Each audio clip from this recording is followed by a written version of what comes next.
And you get so used to doing a lot of work as a graduate student for very little pay that it does distort your sense of what you're worth, what your skills are worth, what anyone wants to pay for your skills.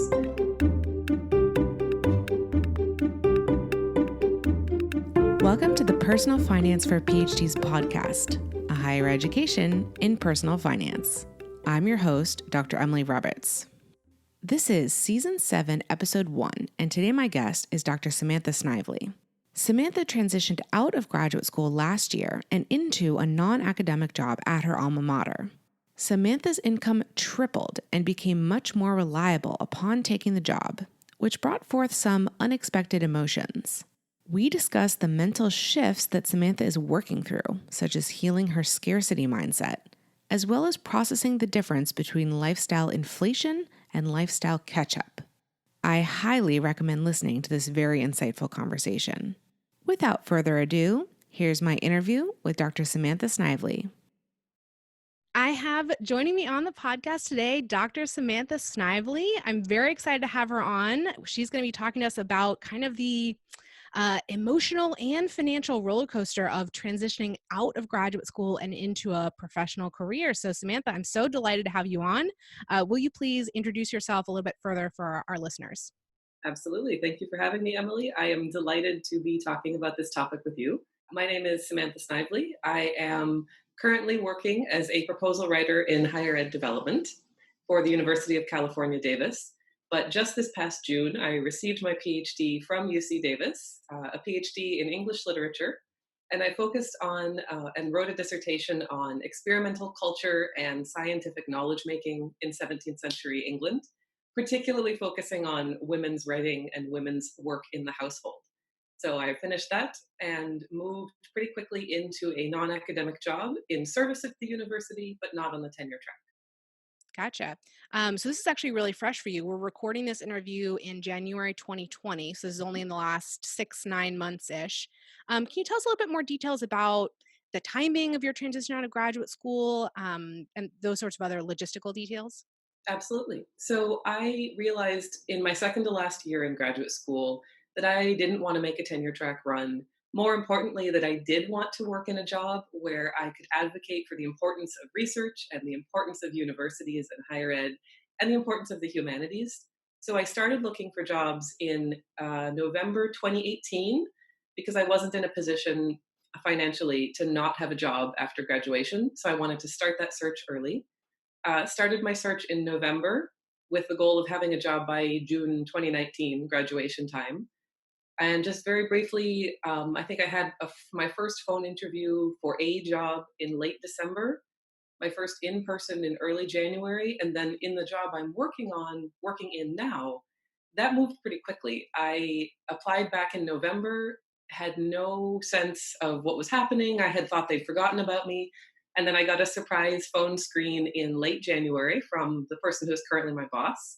And from there, it moved really quickly. They asked for writing samples. I sent them in. They sent a writing test that was a model of what we do on a day-to-day basis. They seemed to like that. So I had an in-person interview, another writing test. They called me back for another in-person interview and a conversation with leadership. And I think I had a job offer by mid-February 2019. So I started the job this past April, and I got my degree in June. I see. It's so hard to get the timing of this right? When do you apply? When, do you reasonably think you will get a job offer, and then what your start date is going to be? All of that against already the complications we have of timing a defense date and writing the dissertation, and there's a lot of moving parts at once. And so I'm wondering, was that a good timing for you, the way it worked out for you, or if you had your ideal world, would it have been a little bit different? That's a great question. Yes and no. This job search has been an exercise in getting what you need and not necessarily what you want. So I think in an ideal world, I would have liked to finish the dissertation, graduate, and then start a job. But the way it worked out ended up working well for me because it avoided the anxiety of being unemployed after finishing the degree. And I intentionally made the choices I did to avoid some of that anxiety. So I'm very happy with the way it turned out because it alleviated a lot of my biggest worries. But also, the job search taught me that sometimes you have to compromise. I targeted my search in Seattle, where my long-term partner lives, and I am not in Seattle. I am working in Sacramento. So, it works out in a way that is good for you, but perhaps not the way you originally envisioned. So I'm very happy now, but I don't think that this is where I thought I would be a year ago. Hmm. I It have to. is really hard to see, especially if you're transitioning to a job outside of academia. Mhm, If you don't have prior work experience, it's really exactly. hard to know all these things. But that's why we tell these stories, right? Because it'll help people coming along behind. Mhm. You mentioned that you weren't in a financial position to have a lapse in income. Did you did your paycheck from the university, the one part of the university, end over here on a Friday, and Monday it's going to pick up in this other part of the university, or did you actually have a little bit of a gap? Did you take any kind of a break, or what was the situation? The answer to both is no. But again, I was grateful for that. So I got the job offer in February. I negotiated to be able to start a bit later than they would have liked. So I had to finish out the quarter. UC Davis is on the quarter system. I had commitments in the quarter. I had a couple of part time jobs I needed to transition out of. And so I finished up the last week of the quarter, which was the second to last week of March. I took a break for the final week of March and then started the first day of April. And so there was no gap financially because I think the March paycheck from grad school got me into April, and then the next pay cycle got me into May. I don't know that I'd recommend that fast of a transition if you are able to do it, but it was anxiety relieving for me, and it helped me focus on other things rather than stressing about money. Yeah. And you just mentioned negotiation there. Mhm. Did you negotiated the start date? Did Mhm. you attempt, or were you successful in negotiating any other aspect of your package? I did attempt to negotiate, but because I work for UC Davis, which is part of the state of California, the salary bands are all set and were publicly posted. So I did know the range that I would be going in. And so I suspected there was not a lot of room to negotiate, and I was correct. But I did ask for the practice, and I'm glad I did. But no, I did not have the opportunity to negotiate. But the financial compensation package I was very happy with it. So the negotiating the start date was what I needed. You mentioned you have a little bit of financial precarity. Mhm. You receive this job offer, you receive the salary offer, you're looking at it. What's running through your mind? What are you feeling? Frankly, shock at first. The posted salary band was part of the reason I originally thought I wouldn't be qualified for the job, because it was almost three times what I was making as a graduate student. And you get so used to doing a lot of work as a graduate student for very little pay that it does distort your sense of what you're worth, what your skills are worth, what anyone wants to pay for your skills. So at first, I couldn't believe it. I was like, is there a number extra here? Is something going on? Um, and I think perhaps the second emotion was relief because I realized I didn't have to worry about the things I've been worrying about for the past several years, honestly. Where is the next paycheck coming from?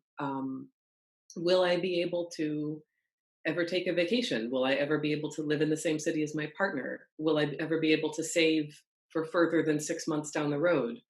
So relief was a big part of it. It allowed me to settle in to my new life and to have a bit of space to breathe and to really reflect on what I wanted to be doing and who I was, and who I had become after graduate school. So that was good. And I think the next big emotion that I noticed was guilt. Surprise, surprise! You spend 6 years in a graduate program, working continuously, and in a culture of overwork that can often be toxic. And so when I moved into a job that was an 8 to 5 schedule with a very generous boss, everyone was very flexible about their hours. I started to have, feelings of guilt about taking a lunch break because I thought, well, if the pay is so high, surely I must need to work enough to meet that pay. And it took me a while, several months, and it's even still lingering today, to realize that it is okay to take a lunch break. It is okay to have a doctor's appointment, period. Working through those feelings of guilt because the value of my labor is suddenly so much higher than it was a year ago, even though I'm doing very much the same kinds of things. That was an adjustment as well. This is so interesting. I want to comment on both of those emotions. If you don't mind, I'm going to tell a slightly lengthy story. Of course. It's actually not about myself, but it's about my reaction when my husband got his first post PhD job offer. I'll link in the show notes to a blog post where I wrote about this. Mhm, But basically, what happened is my husband was in Seattle interviewing for the job that he ultimately took. They offered it to him and he took it. And on while he was actually flying from Seattle back to Durham, like I knew the flight times, I knew he was in the air. I was using his computer and I saw an email come into his inbox that was from the company that he had been interviewing with, and it was the job offer and it included the salary. mhm, And, listeners are probably pretty familiar with my story. Like, my husband and I worked very hard and we're very fortunate. And actually, we're in a very good place with our finances for graduate students during the time when we were in graduate school, especially by the time we finished. We had cash in the bank, we had investments, we had like very little debt. It was very manageable. But still, when I opened up that email and I saw that salary offer, and we knew the ballpark of what it was going to be, I started bawling and I felt this huge sense of relief. And I thought to myself, we don't have to struggle anymore. And I thought I didn't even know that I thought we were struggling. Like I thought we were succeeding, and we were succeeding definitely by external measures. But still I had that emotion somewhat, that feeling somewhere inside that sort of erupted out of me when I saw that salary offer. And so it was a great deal of relief, shock as well, and shock at my own like response to it, I guess, and relief seeing that number. So I think we'll come back to the actual transition of, well, does that salary turn out to be what you think it's going to be once you actually move out of your grad school mindset and so forth. But that's the first story I want to tell. The second one is I find this guilt emotion so interesting, and I guess I can understand where it's coming from, because but it's almost it's sort of like, how much harder can you possibly work? Like you're in graduate school and you're working yourself to the bone for a very low salary or pay or cobbled together funding or whatever it is.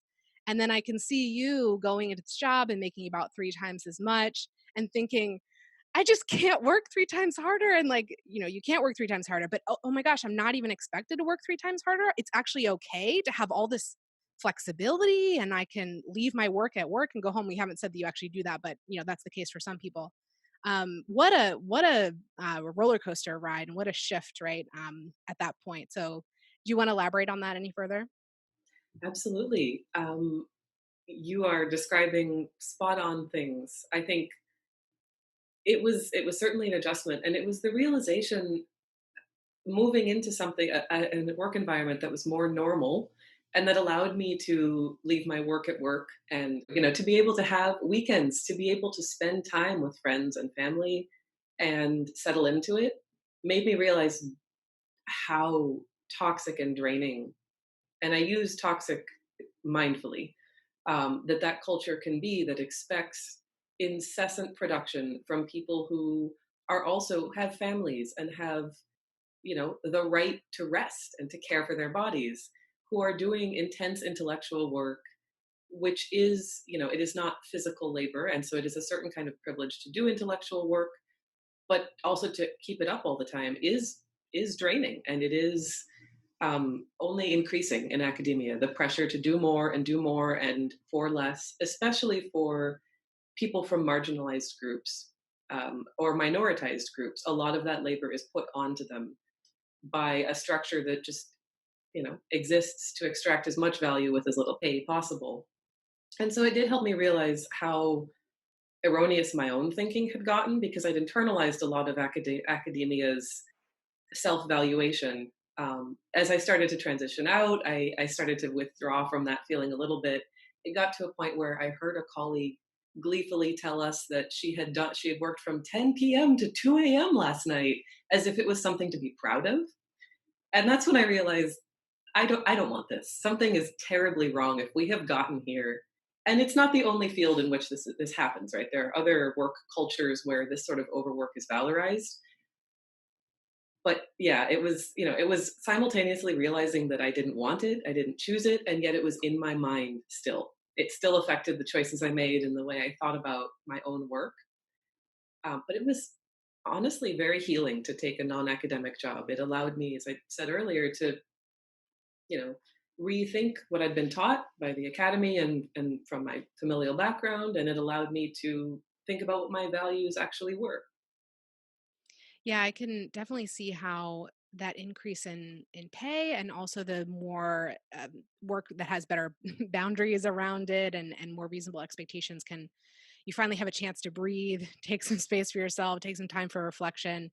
Yeah, when you're in graduate school and this in some kinds of jobs, this training period is just push, push, push, push, push. And you can end up going quite off course and in a weird direction if you don't take that time periodically to reassess. Okay, so you've talked about, the initial shock of the salary offer and this feeling of guilt that cropped up, but then realizing that your mindset was also changing as you were moving out further away from the graduate school experience. Were there any other emotions that you wanted to bring up along that path? I think another thing that surprised me was how quickly people started to say things like, "Oh, well, you can afford it now." And how often that was my fellow graduate students. So I think it was, this is not a critique, but more of an illustration that this mindset affects us all. So that was surprising. I didn't expect that to come, or to come so quickly. Yeah, that would be a big one. And I think, now that I am almost a year through the new job and I'm navigating this transition, I'm I'm thinking a lot more about the ways in which, even, as I came out of graduate school, that all the different ways in which I'm privileged, and the fact that I have landed on my feet and landed in a space of calm and restoration only motivates me more to want to change things and to use, the fact that I am being paid decently well to help others and advocate for others who still are not. So Hmm. that's something that's been coming up more often, is realizing, like, I am in an interesting position in the university and I have a lot of privilege. How can I use that to improve things moving forward? Hmm. That's So awesome. Um, so you've brought up some aspects of your mindset that you have started to shed as you're putting more time between yourself and the end of your degree. And you use the term with me scarcity mindset. I think some of those ideas around scarcity have come up so far. We haven't used that term yet. How would you describe the scarcity mindset that is developed in academia by many people? it's a great question. I understand it, knowing that there are others who actually study it and have a much better understanding. But I understand it as the scarcity mindset is a combination of not making enough, so not making a living wage. I live in a part of California that is lower cost of living for California, but high cost of living compared to anywhere else that's not the major cities of the US. So realizing that the money you earn through hard work does not go as far as you need it to, and there's nothing you can do about that except work more. So there's that, you're not being paid enough, but also realizing, as grad students do, that you might not be paid continuously. And so if you make enough money one month where you can pay all your expenses, the scarcity mindset is knowing that you might not be paid for 4 months out of the summer, which we were not. We don't get paid from July to November. Hooray. So it's that too. It's knowing that no matter what you do, you may have to weather the summer, a health crisis. You could be one blown tire away from having to take loans. So I understand that. That's how I understand it, and it creeps into everything. It affects health. It affects community function. All sorts of things. Hmm. So what I have been interested in lately is I've been learning about scarcity mindset as well, almost from like an entrepreneurial like side of things, and it has caused me to think a little bit about more about it in the academic setting. But there's scarcity mindset, and there's like actual scarcity that sort of objectively is going on in your life. And graduate students often have both of those things overlapping, but they can also exist independent of each other. You can have a scarcity mindset and not actually be experiencing scarcity. Maybe it's something that happened in your childhood. Maybe Mhm. it's something that was going on during graduate school, but you've moved past it. You have a higher salary now, but the mindset can still follow you. Likewise, you can have a very tight financial situation and not have a scarcity mindset around it, even if it is pervasive in the community around you. And I think that academia itself is tries to impart upon us a scarcity mindset, even if not every member in that environment is actually experiencing scarcity.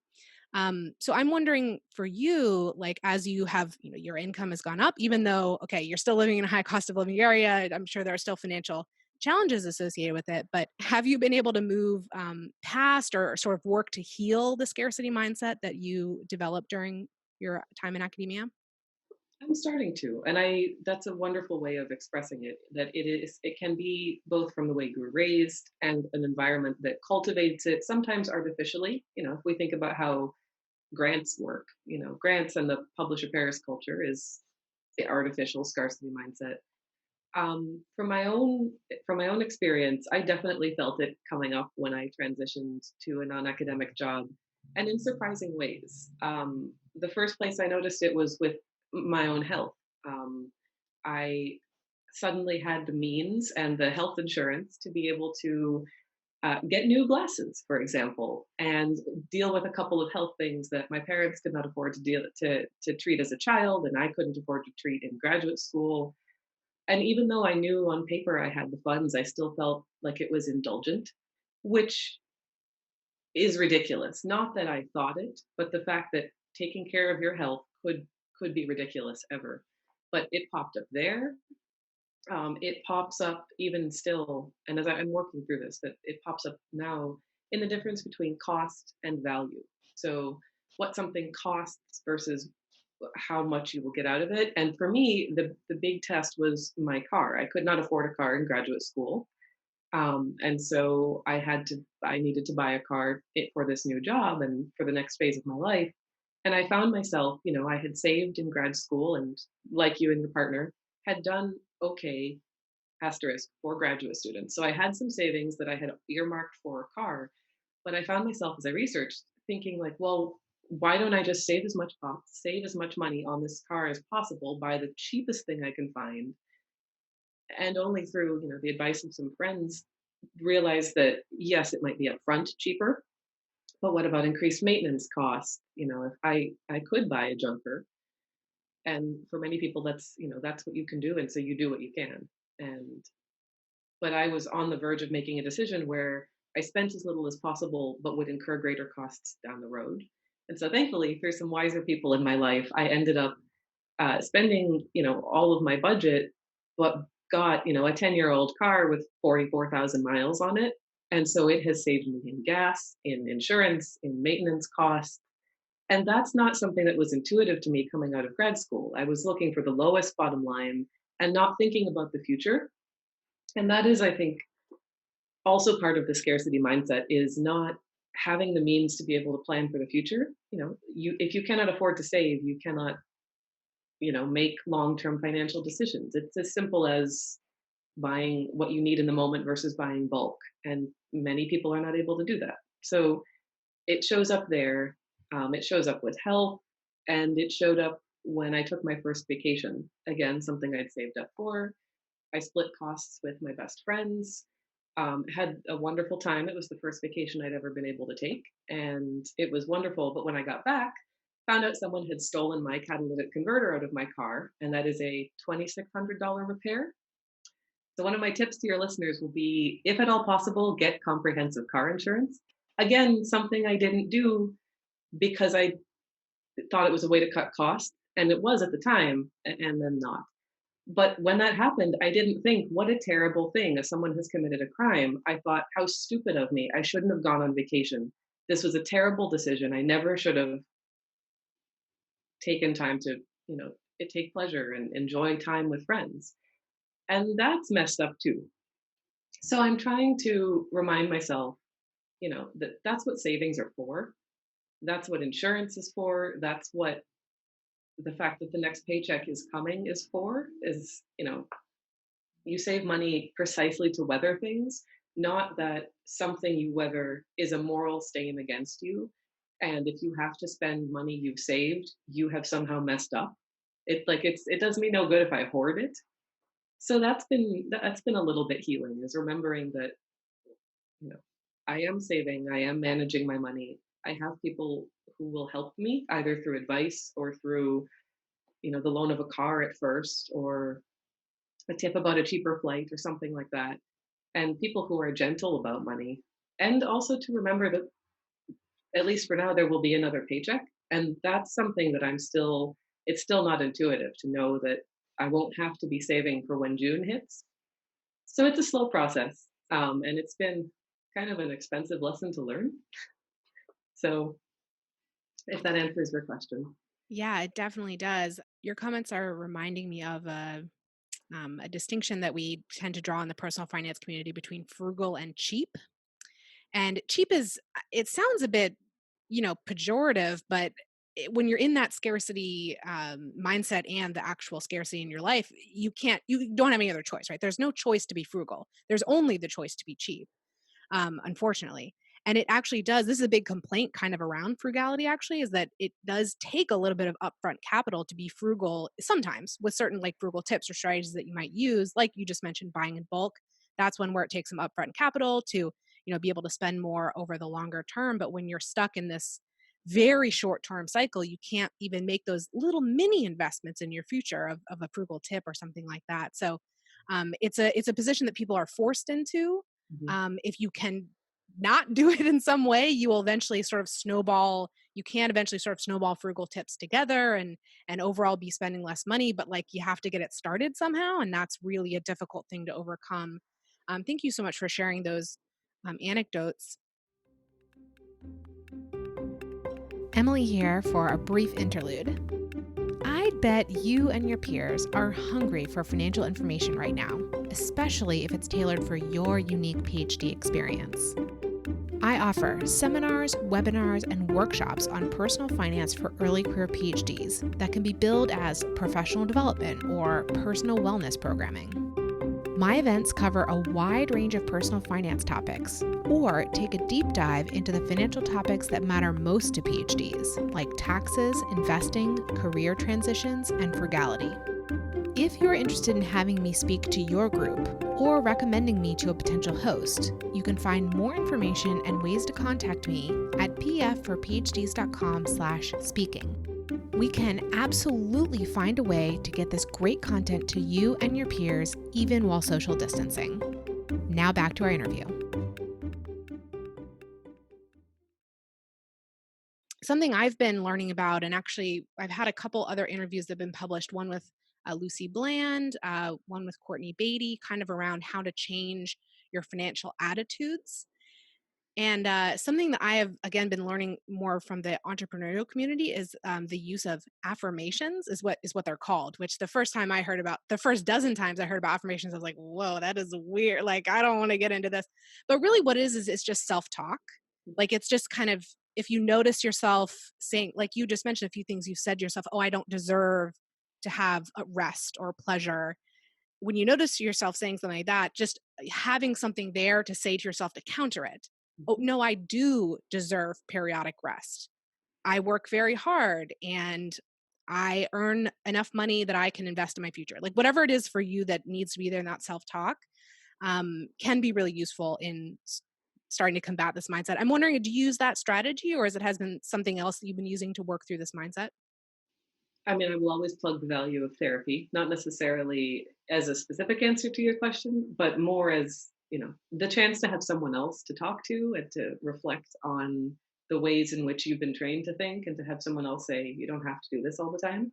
So if at all possible, find affordable therapy. I don't know that I use affirmations specifically, but I do receive affirmation from my community, from, my partner who will say as I'm in tears after having a car part stolen, like, this is not your fault.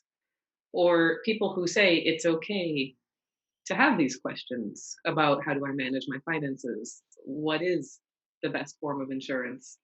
I don't know that I repeat them to myself, but I'm trying to have more gentleness towards myself and the way and to everyone else around me, and to understand that you know you don't know where everyone is coming from, you don't know what the background might be, and so you don't know the ways in which someone's actions are a production of years of training and experiences.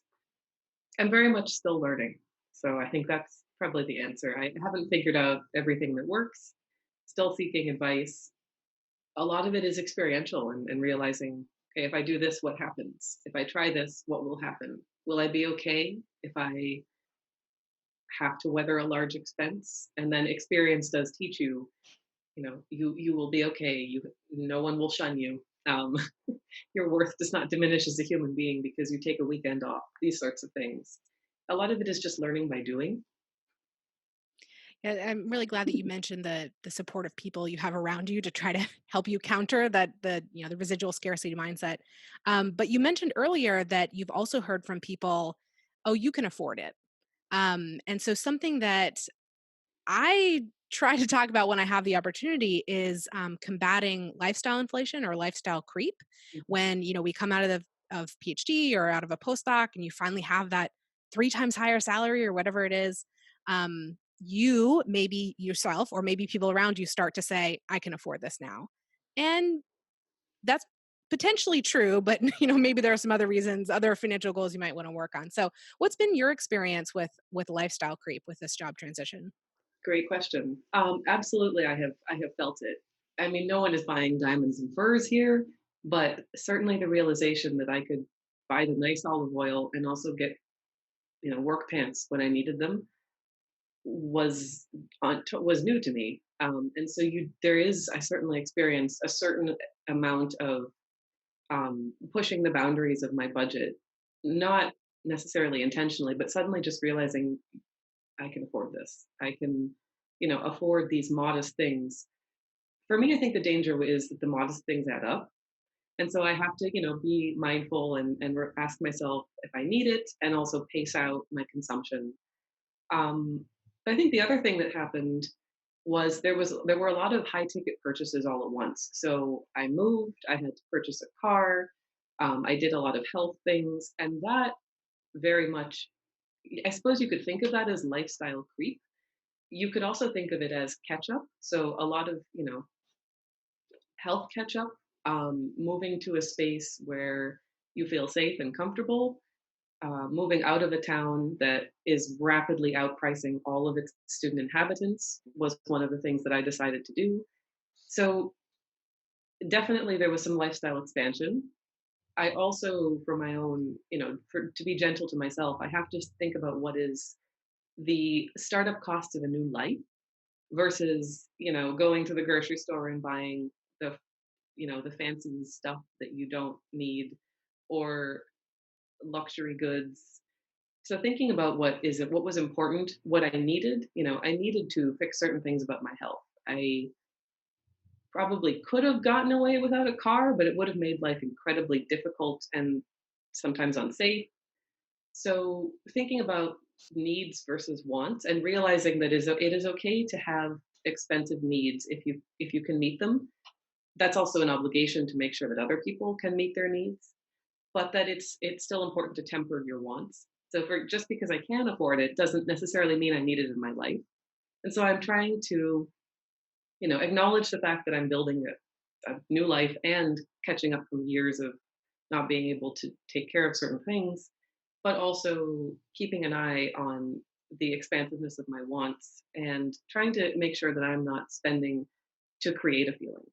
So, do I want this or do I want this because I will use it a lot and it fills a need and might give me joy? Fine.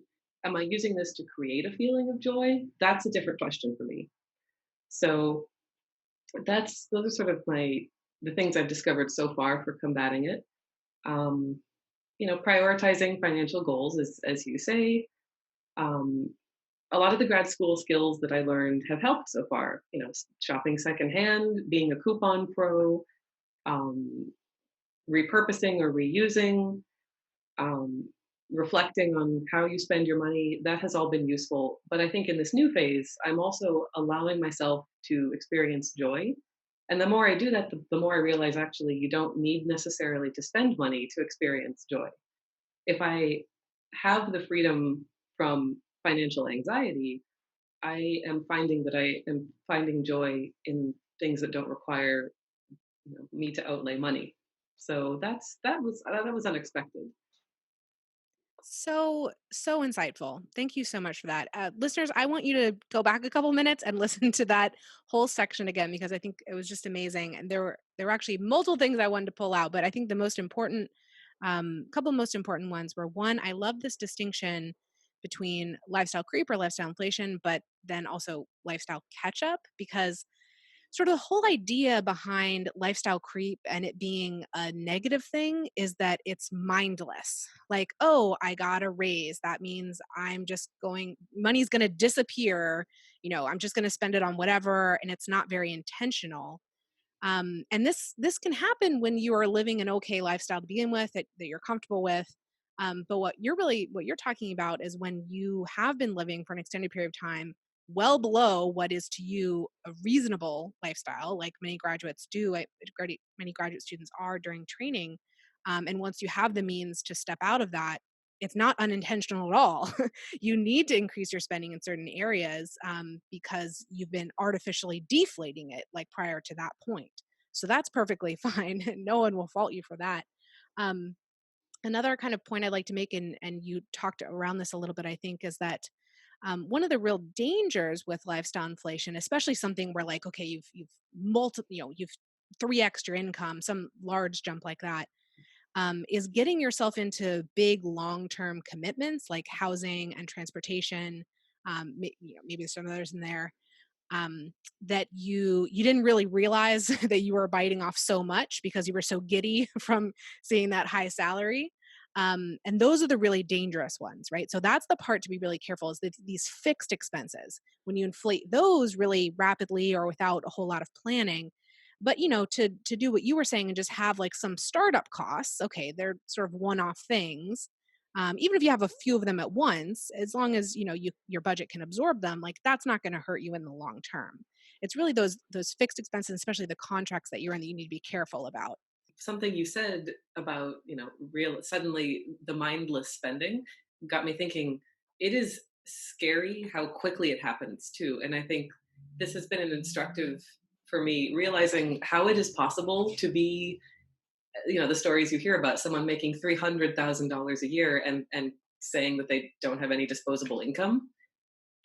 It's the lack of mindfulness. It's the lack of, checking yourself, checking your privilege. But I've learned enough in these past 9 months to realize those patterns can transfer. If it's not, if you don't have contentment, or if you don't have the reflective mindset at 60, $70,000, you absolutely, I understand how you can get to be a rich person who thinks the same way, and not in an empathetic, like, let's all pity the rich, but in a, oh, this, we really need to be checking at every level.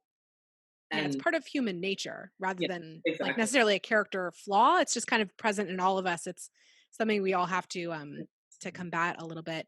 And spending Um, time as a graduate student doesn't exempt you from that. Like, you have to do the work no matter where you are. yeah, I agree. Last question here. Okay. What is your best financial advice for another early career PhD? I think the advice works the same for many people and will scale. Save what you can always. And that does not have to be a certain amount, right? What you can be $20, $10, $5, a quarter. It's more about prioritizing your future in whatever way you can. And also, high yield savings accounts are pretty great. I did not discover them until a few years ago, and it's wonderful. The rates right now are pretty great. So save what you can and put it in a place where it will work for you, but you will also be able to access it. Another tip would definitely be, if you can afford it, get comprehensive car insurance. I think it was like $5 extra a month for me. And if I'd had it, I would not have to spend multiple thousands of dollars to fix someone else's crime. So I did not know that going in. I want to share that with your listeners, because sharing financial knowledge is how I got to where I was, and there's a lot I still don't know. So I want to pass that on. So I think the biggest one, though, and we've been talking around and about this, is to think about income and personal value in the ways in which they are divorced in graduate school, the ways in which, if you step into a non-academic career job, they can suddenly become linked.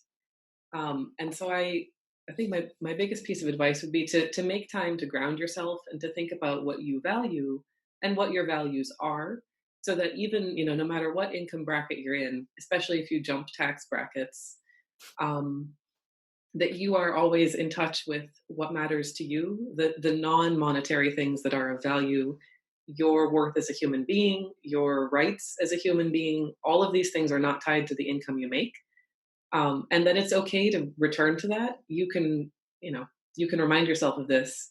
It can be difficult if you're in a workplace or in an environment or a culture where suddenly you see a lot of conspicuous consumption. If you jump out of graduate school to an industry where that's the norm, the industry I work in, we will use phrases like, that's only $1 million all the time. And that was a shock. So I think, keep returning to the fact that your personal value is not connected to your income. It wasn't in grad school, and that was the problem. And that is a problem that should be fixed. But that also means that it's not in the world beyond academia as well. Is it? And money is something you use to pay your bills, to care for your family, to build a better world, to save for your future. It's a tool and not a marker of value. And so just finding ways to return to that and to reflect on what you value, how you express your values through consumption, if that's something you decide you want to do, how you can use your income and your consumption to build a better world for others. If you have the financial freedom to do that, that's some advice that I'm starting to learn, and I would like to encourage your listeners to do. I'm sure they're already doing it. Thank you so much for that, Samantha. Thank you so much for this delightful interview. I'm so glad to have your voice and your perspective and be able to share it with the listeners. Well, thank you for having me. It was a pleasure to talk. I wish we could talk more. Listeners, thank you for joining me for this episode. pfforphds.com/podcast is the hub for the Personal Finance for PhD's podcast. There you can find links to all the episode show notes and a form to volunteer to be interviewed. I'd love for you to check it out and get more involved. If you've been enjoying the podcast, please consider joining my mailing list for my behind-the-scenes commentary about each episode. Register at pfforphds.com/subscribe. See you in the next episode, and remember, you don't have to have a PhD to succeed with personal finance, but it helps. The music is Stages of Awakening by Poddington Bear from the Free Music Archive and is shared under CC by NC. Podcast editing and show notes creation by Miriam Ock.